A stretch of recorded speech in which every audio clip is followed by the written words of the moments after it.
Thyroid ಇದ್ದರೆ ಏನು ತಿನ್ನಬೇಕು, ಏನು ತಿನ್ನಬಾರದು? ಥೈರಾಯ್ಡ್ ಸಮಸ್ಯೆ ಎರಡು ಮುಖ್ಯ ವಿಧಗಳಾಗಿವೆ. ಹೈಪೋಥೈರಾಯ್ಡಿಸಮ್, ಥೈರಾಯ್ಡ್ ಹಾರ್ಮೋನ್ ಕಡಿಮೆ ಉತ್ಪಾದನೆ. ಹೈಪರ್ ಥೈರಾಯ್ಡಿಸಮ್, ಥೈರಾಯ್ಡ್ ಹಾರ್ಮೋನ್ ಹೆಚ್ಚು ಉತ್ಪಾದನೆ. ಕೆಳಗಿನ ಆಹಾರ ಸಲಹೆಗಳು ಮುಖ್ಯವಾಗಿ ಹೈಪೋಥೈರಾಯ್ಡಿಸಮ್ ಇರುವವರಿಗೆ ಉಪಯುಕ್ತ. ತಿನ್ನಬೇಕಾದ ಆಹಾರಗಳು: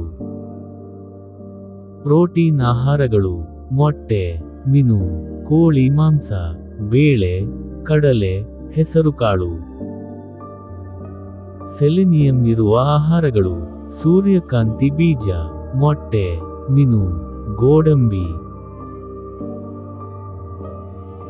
ಜಿಂಕ್ ಇರುವ ಆಹಾರಗಳು: ಕುಂಬಳಕಾಯಿ ಬೀಜ, ಕಡಲೆ, ಮೊಟ್ಟೆ, ಮಾಂಸ.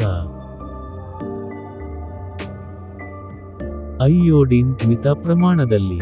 ಅಯೋಡಿನ್ ಉಪ್ಪು, ಹಾಲು ಮತ್ತು ಮೊಸರು, ಸಮುದ್ರ ಮೀನು. ವಿಟಮಿನ್ ಮತ್ತು ಖನಿಜಗಳು: ಪಾಲಕ್, ಕ್ಯಾರೆಟ್, ಟೊಮ್ಯಾಟೊ, ಕಿತ್ತಳೆ, ನೆಲ್ಲಿಕಾಯಿ.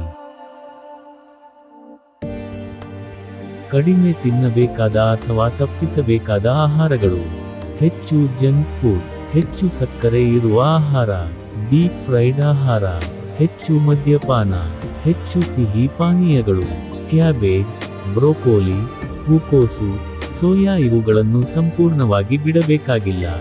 ಚೆನ್ನಾಗಿ ಬೇಯಿಸಿ, ಮಿತ ಪ್ರಮಾಣದಲ್ಲಿ ತಿನ್ನಬಹುದು. ಥೈರಾಯ್ಡ್ ಮಾತ್ರೆ ತೆಗೆದುಕೊಳ್ಳುವವರು ಗಮನಿಸಿ, ಬೆಳಿಗ್ಗೆ ಖಾಲಿ ಹೊಟ್ಟೆಯಲ್ಲಿ ಮಾತ್ರೆ ತೆಗೆದುಕೊಳ್ಳಿ. ಮಾತ್ರೆ ತೆಗೆದುಕೊಂಡ ನಂತರ 30 ರಿಂದ 60 ನಿಮಿಷಗಳವರೆಗೆ ಏನೂ ತಿನ್ನಬೇಡಿ. ಕ್ಯಾಲ್ಸಿಯಂ, ಐರನ್ ಮಾತ್ರೆಗಳು, ಹಾಲು, ಕಾಫಿ ಅಥವಾ ಟೀಯನ್ನು ಮಾತ್ರೆಯ ನಂತರ ಕನಿಷ್ಠ 4 ಗಂಟೆಗಳ ಅಂತರ ಇಟ್ಟು ಸೇವಿಸಿ.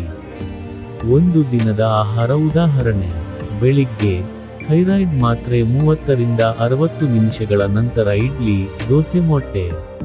ಮಧ್ಯಾಹ್ನ ಅನ್ನ ಅಥವಾ ರೊಟ್ಟಿ, ಬೇಳೆ, ತರಕಾರಿ, ಮೊಸರು. ಸಂಜೆ ಹಣ್ಣು ಅಥವಾ ನೆನೆಸಿದ ಬೀಜಗಳು. ರಾತ್ರಿ ರೊಟ್ಟಿ, ತರಕಾರಿ, ಮೀನು, ಕೋಳಿ ಅಥವಾ ಬೇಳೆ.